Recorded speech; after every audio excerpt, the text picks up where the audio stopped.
Assalamualaikum warahmatullahi wabarakatuh. Nah, selamat berjumpa lagi teman-teman. Masih bersama saya pastinya Dudun, dan sudah pastinya juga di channelnya Dudun Aslam, dan sudah pastinya juga teman-teman ya, di channel ini kita akan sedikit bahas tentang permasalahan perlambungan atau disebut dengan asam lambung, GERD, anxiety, psikosomatis. Dan sudah pastinya tentunya dengan sesuai dengan pengalaman pribadi saya teman-teman ya. Nah, perlu diingatkan juga teman-teman ya, saya juga ini bukan dokter ya, bukan ahli ini itu, tapi ya di sini saya cuma seorang yang pernah mengalami gangguan asam lambung, GERD, anxiety, psikosomatis di tahun 2022. Nah, tak lupa juga teman-teman ya, siapapun kalian nih yang menyaksikan video ini, saya sumpahin untuk kali ini nih ya, agar kalian tuh cepat membaik dari kesehatan ya pastinya ya, terutama nih di dalam psikisnya ya, tentunya juga di dalam badannya juga teman-teman ya. Dan tak lupa juga nih teman-teman, saya ingatkan ya, maksudnya itu untuk teman-teman nih yang baru bergabung, jangan lupa ya dibantu like-nya, subscribe-nya, dan tak lupa juga tombol loncengnya diaktifin teman-teman ya, agar apa, agar kalian tuh mengetahui notifikasi. Nah, notifikasi itu ya tentunya pemberitahuan teman-teman ya, pemberitahuan tentang video terbaru dari saya. Maaf teman-teman ya, mic-nya jatuh ya, supaya untuk lebih memperjelas suaranya teman-teman ya.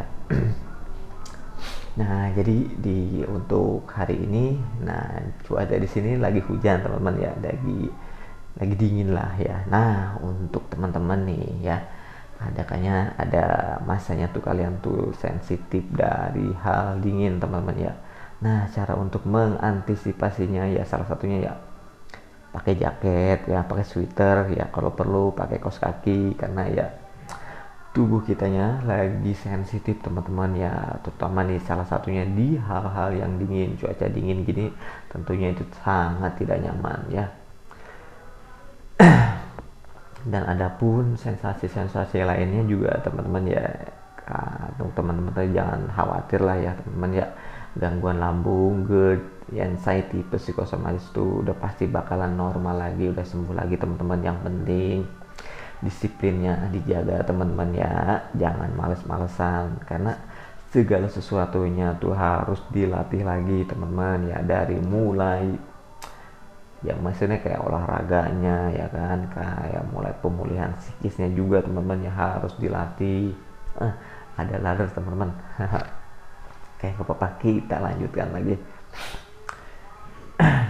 Jadi untuk ada maksudnya jembuan ini, ada pertanyaan lagi teman-teman ya, kenapa tiba-tiba katanya badan lemes ya kan, terus gemeteran.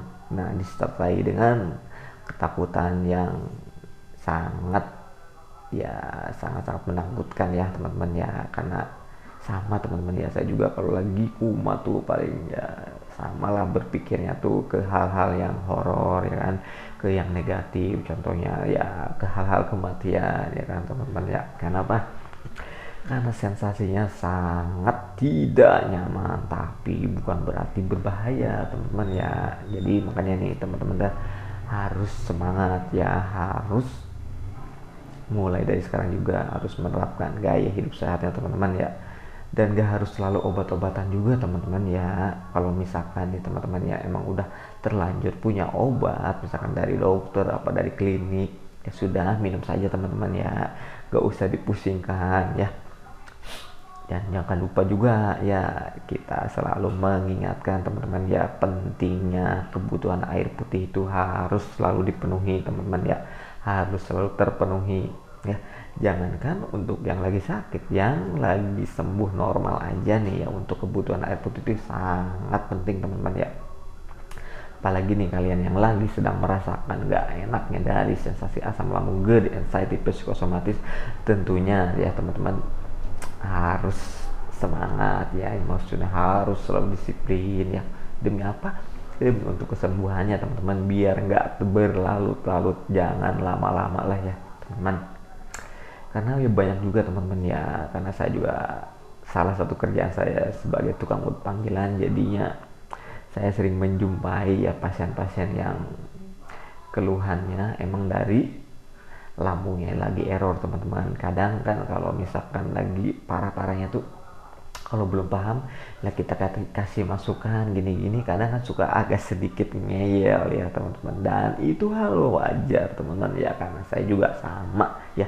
Karena apa?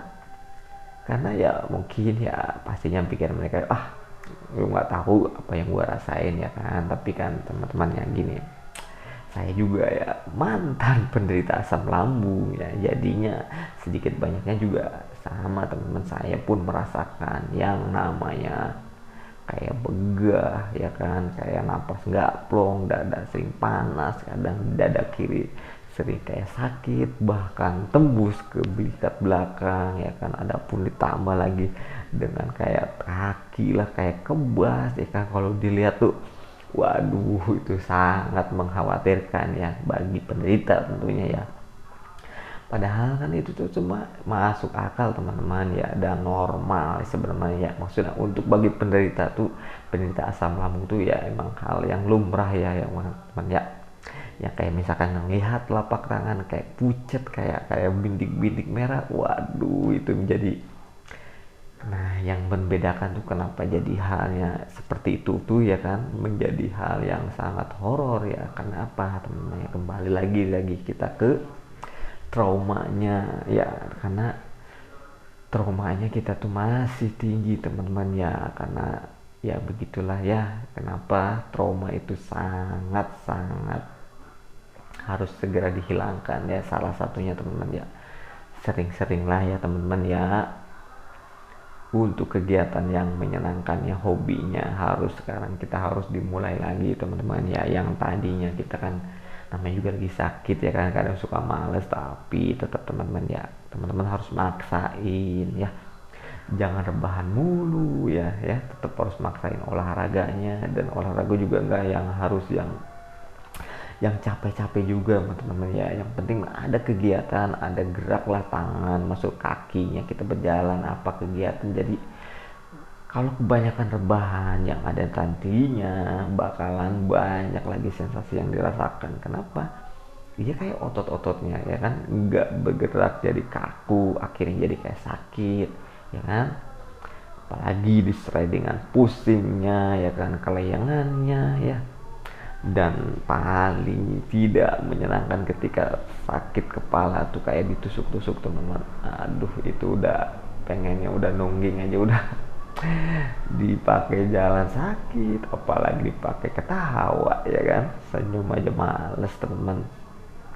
Tapi ya gitu teman-teman ya, itu semua tuh tidak membahayakan ya kan, tidak membuat menjadi kematian ya kan. Karena sensasi itu tuh emang seperti itu teman-teman ya. Gangguan lambung tuh sangat sangat membingungkan sih kalau untuk pertama-tama ya. Tapi ketika sudah pulih ya, berangsur-angsur, semua itu tidak sehoror itu teman-teman ya. Yang penting mah kitanya nih disiplin ya, dari makanannya, jenis makanannya ya, dijaga aja dulu teman-teman ya. Jangan terlalu memaksakan, mentang-mentang sudah enakan kalian tuh makannya acak-acakan lagi ya, maksudnya tidak disiplin lagi teman-teman ya. Karena sepengalaman saya, sembuhnya itu tidak, maksudnya ketika kita minum obat misalkan ya, kita udah menerapkan gaya hidup sehatnya ya kan, tidak langsung sembuh sempurna teman-teman ya. Karena apalagi kalau emang kitanya sudah parah ya, tentunya juga itu kan membutuhkan proses teman-teman ya. Kayak misalkan pemulihan ototnya ya kan, otot di perutnya ya, pokoknya semua otot di badan kita semuanya perlu dilatih teman-teman ya. Nah ini ada lagi nih yang suka horor ya, karena kita kan udah merasa pulih ya kan, akhirnya kita misalkan kerja terlalu capek, akhirnya itu waduh capeknya udah kayak lari maraton 1000 kilo teman-teman ya. Jadi bener-bener ngos-ngosan, padahal kan cuman nggak terlalu capek-capek bener sebenarnya ya kan, cuman kan kondisi kitanya teman-teman ya emang lagi kurang fit ya kan. Makanya ya kita kegiatan segitu aja waduh itu capeknya, ngos-ngosannya, dan akhirnya apa, si anxiety-nya, si psikosomatisnya ya kan kumat lagi, dan secara biasanya keseringnya tuh berbarengan teman-teman ya, akhirnya ya itulah paniknya, cemasnya, was-wasnya, takutnya timbul lagi. Makanya kenapa penderita asam lambung tuh harus selalu diingatkan teman-teman, karena ada masanya kalian tuh pelin-pelan ya. Dan itu juga masuk akal juga teman-teman ya, hal yang sangat wajar ya. Makanya ada juga kalanya nih kalian tuh merasa mellow ya kan, melihat apa gitu suka pengennya nangis, dan kadang temperamental juga ya kan.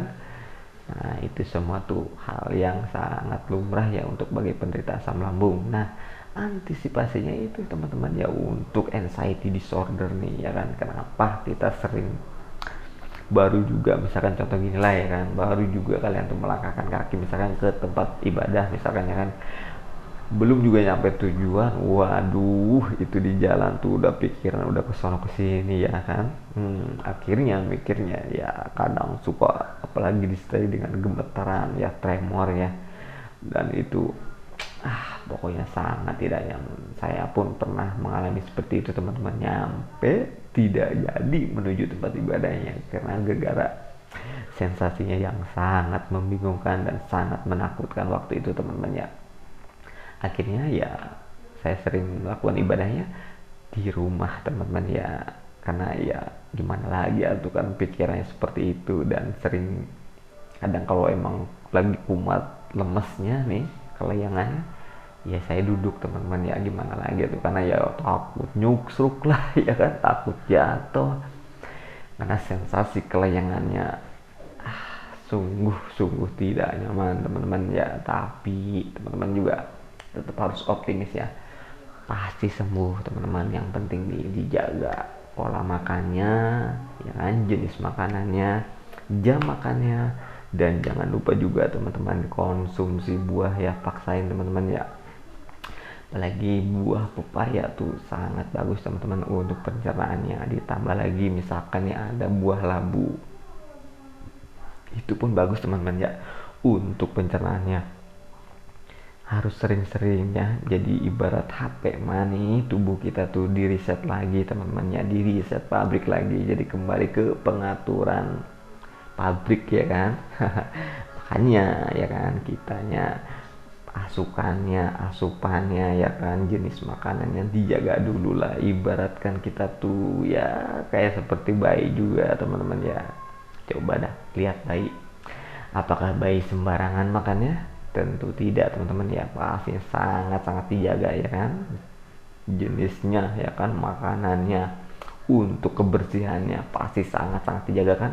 Begitupun ya kita ibaratkan jadi pola pikir kita tuh, kita seperti bayi lah ya kan, kita di upgrade gitu kan, di reset lagi, dibersihkan. Nah, setelah dibersihkan ya udah kita asupi dengan masukan makanan yang bergizi teman-teman ya, karena penderita asam lambung, GERD, anxiety, psikosomatis tuh secara globalnya gitu kan, kita tuh lagi kekurangan gizi teman-teman, makanya banyak banget yang dirasain ya.